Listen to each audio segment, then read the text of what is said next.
kita udah ada di lokasi dan beliau kayaknya di sana lagi ngasih makan ayam makan. Aduh, kayaknya lagi sibuk nih ya. Ya. Aduh, kita kesini dulu Ya. nyapa pemirsa. Nah pemirsa, sesuai janji saya kali ini ya, ini adalah sosok yang spesial untuk episode Petani Milenial kali ini.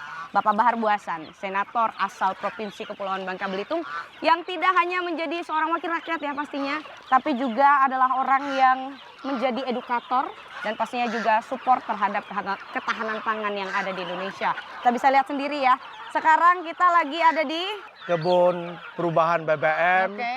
di mana kebun ini yang bertemakan edukasi dan motivasi membangun desa Ya, dalam rangka oke. ketahanan pangan nasional. Nah, ini berarti ada tujuan tertentu nih ya, edukasi dan juga memotivasi. Lantas seperti apa korelasi Anda bisa memberikan edukasi kepada masyarakat antara peternakan seperti ayam ini korelasinya dengan ketahanan pangan? Kita melihat adalah di sekeliling kita ini ada ayam. Iya. Apa makna daripada ayam ini? Ayam ini dia mulai dari telur. Iya. Telur, kemudian kita ramin, Ya. dia akan menetas. Kemudian dia menetas akan menjadi anak ayam. Anak ayam dia akan menjadi remaja, menjadi ayam ini menjadi cukup besar, itu siap untuk dipotong dan dagingnya bisa menjadi sumber protein, sumber gizi bagi kita semua. Terus ayam-ayam yang sudah besar dia bertelur dan telurnya juga bisa kita manfaatkan menjadi juga menjadi sumber gizi bagi kita. Ini juga bagian daripada pangan kita. Betul. Ya, ada daging ayam, ada telur ayam. Kemudian tentu ayam ini mengeluarkan kotoran. Kotoran ini akan menjadi pupuk bagi tanaman. Dia menjadi mutualisme. Ada simbiosis di dalamnya simbiosis ya Pak ya. Yang saling mendukung. Oke, baik. Artinya memang ini memiliki sifat yang juga cukup berkelanjutan ya untuk mempertahankan untuk menyongsong ketahanan pangan yang ada. Ketahanan pangan ini perlu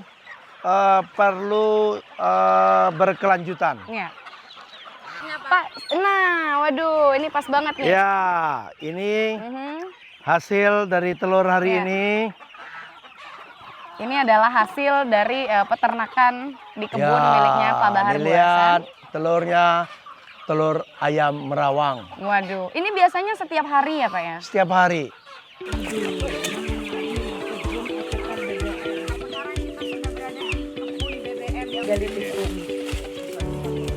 Ini alpukat roro juga, cuman buahnya belum sebesar itu.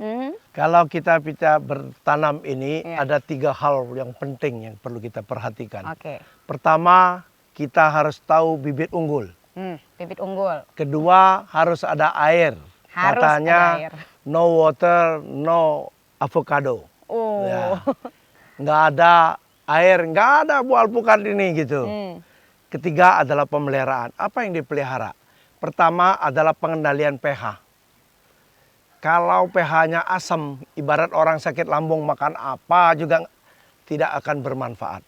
Begitu juga untuk tanaman, pH-nya perlu optimum. Kemudian pengendalian pupuk, dia perlu dikasih pupuk.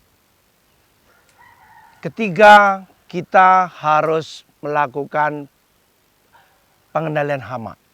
Hama ini berapa minggu sekali kita melakukan penyemprotan supaya tanaman kita ini sehat. Orang sehat perlu makan yang sehat, perlu vitamin, ya kan. Kemudian dia perlu di pruning.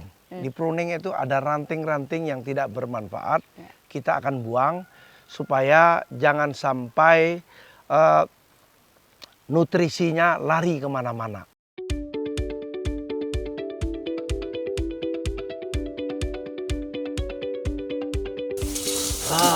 Kita di bawah pohon roro, lihat buahnya.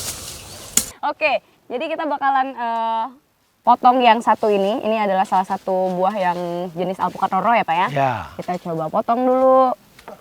Nah, ini dia salah satu buah alpukat roro langsung dari Kebun Perubahan BBM.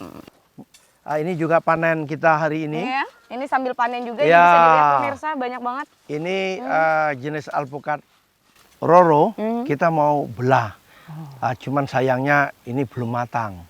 Tapi kita mau lihat sebesar ini, kurang lebih ini 8 on. Nanti kira-kira tebalnya seperti apa sih? Kita lihat ya. Nah, kita lihat dulu. Ini ukuran buahnya besar ya Pak ya? Asli Ya, dari Bangka Belitung ya. untuk ini alpukat Roro. bibit asli Oke. dari Bangka Belitung. Mantap. Ibu boleh saksikan. Aduh, kita lihat-lihat dulu. Nih, ini pemirsa kita bisa lihat bersama ya. Ini Bapak satunya pegang. Nah, ini adalah kualitas dari buah alpukat Roro dari kebun Pak Bahar Buasan.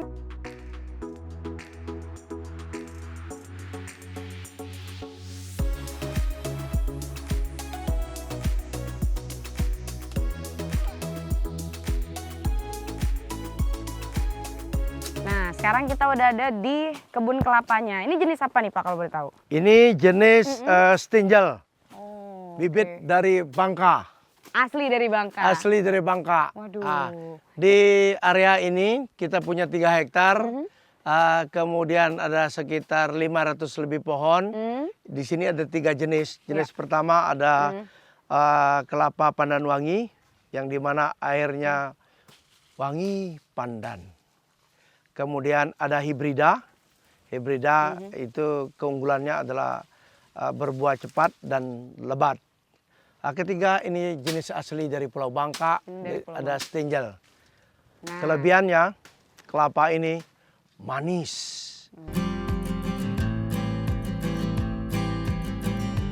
Ya. Nah, sekarang kita sudah ada di area di mana sapi-sapi di sini juga dilepas liarkan ya Pak ya, Ya. menikmati alamnya. Nah, jadi ternyata selain tadi juga ada perkebunan, ini juga ada ternak sapi. Kenapa harus sapi Pak? Ya, supaya karena ini adalah kebun perubahan BBM ini dalam rangka ketahanan pangan. Kita selain dari buah-buahan, kita ada ayam, kita ada sapi, kita juga ada ikan. Begitu kita datang ke sini melihat suasana yang begitu indah, melihat ada sapi-sapi ini, ya makan sapi dengan rumput yang hijau. Oke. Tentu kita belajar menjadi si penggembala sapi.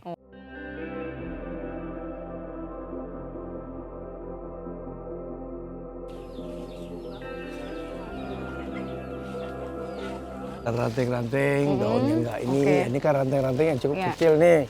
Nah, kita buang. Oke. Nah, ini pruning tadi ya Pak ya? Ya, inilah yang dimaksud dengan pruning tadi itu. Oke. Dahan-dahan ini, yang besar ini, kemudian dia akan keluar lagi ranting-ranting yang kecil seperti ini. Supaya nutrisinya tidak lari kemana-mana, yang seperti ini kita coba kita buang. Oke. Kita potong alias teknik pruning biar nanti nutrisi pupuknya ini tidak lari ke ranting-ranting yang memang tidak sangat diperlukan juga ya. Jadi nanti kualitas buahnya ini bisa lebih maksimal lagi. Yang ini ini super tembaga. Ini daunnya terlihat nih warnanya agak kecoklat-coklatan, daunnya agak lebar. Ini jenis super tembaga, bibit pit aslinya dari Pulau Bangka. Di Bangka ini ada 2 jenis yang unggul, satu super tembaga, satu lagi namlong atau cumasi. Kalau apa namanya 2 jenis ini yang sangat komersil di Indonesia, karena super tembaga itu urutan harga termahal di Indonesia. Di kebun kita ini total dari pohon durian kita ada 1.700 lebih. Terdiri dari 4 jenis. Jenis pertama super tembaga, jenis kedua adalah namlong atau cumasi, jenis ketiga kita ada blacktone, jenis keempat kita ada musangking. Kalau kita nanam durian ini, unsur pertama kita harus mendapatkan bibit unggul. Kedua, kita harus cukup air. Kalau kelebihan air juga, dia juga pohonnya tidak bisa tumbuh dengan baik buahnya juga tidak bisa sempurna. Dia airnya harus optimum. Dan untuk durian, no water, no durian. Tidak ada air, tidak ada durian. Okay. Yang ketiga adalah pemeliharaan. Apa yang dipelihara adalah pH tanah. pH berkisar 5,5 sampai 7. Kemudian pengendalian pupuk, ketiga pengendalian hama, keempat adalah pruning.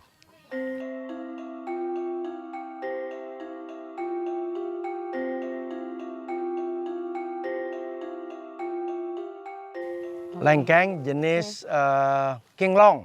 Kinglong, oke. Ya, ini Ibu, ini buahnya belum terlalu matang. Tapi karena Ibu sudah datang hari ini, coba Ibu silakan panen. Oke, langsung panen lagi. Ya, kita cobain ngambil yang mana. Langsung potong aja ya. Ya. Oke. Nah, Ibu coba dulu bagaimana rasanya. Ini semestinya belum saatnya ya? Panen. Oke, jadi tadi udah sempat kegigit ya. Udah lumayan manis. Ini pemirsa, kita bisa lihat dagingnya juga tebal. Kita bakalan cobain. Apa rasanya, Bu? Manis dong. Katanya belum siap. Ya, tapi rasanya udah proper ya. Sudah oke ya? Udah oke ya. Garing? Garing. Terus Daging dagingnya cukup tebal? Tebal. Dan juga rasanya ini manis.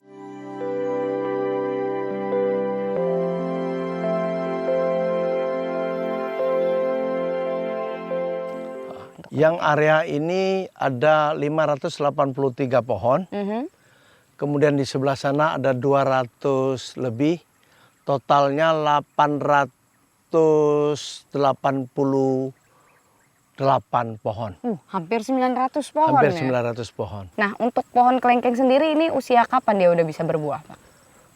Biasanya pada umumnya kelengkeng bisa kurang lebih 2 tahun sudah bisa berbuah. Oh, oke. Ya, ini umurnya hampir 1,5 tahun lebih ini.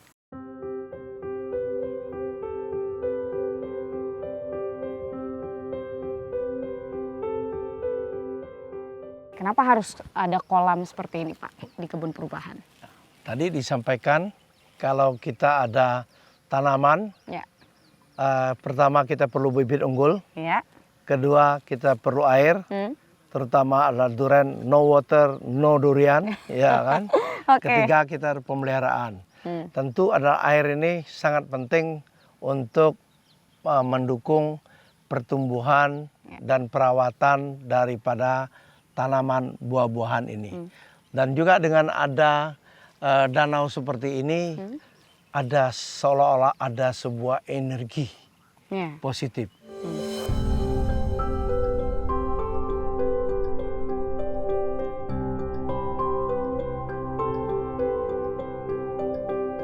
Sekarang kita mau coba langsung ini kelapa pandan wangi dari kebun perubahan. Kita cheers dulu, Pak. Ya, tos. Tos. Coba, Selamat menikmati. Oh, oke. Rasanya memang seperti ada soda ya, Pak ya? Ya, selain itu? Selain itu, ada wangi apa? Ada wangi pandan. Pesan terakhir untuk masyarakat Bangka Belitung dalam menghadapi tujuan negara kita ini ketahanan pangan. Ini silakan Pak Bahar. Bukan berapa tanah yang luas kita miliki, tetapi bagaimana kita memanfaatkan, mengelola, memanage sehingga dia bermanfaat bagi kita semua, bangsa Indonesia. Oke, baik. Salam tulus dan ikhlas, BBM.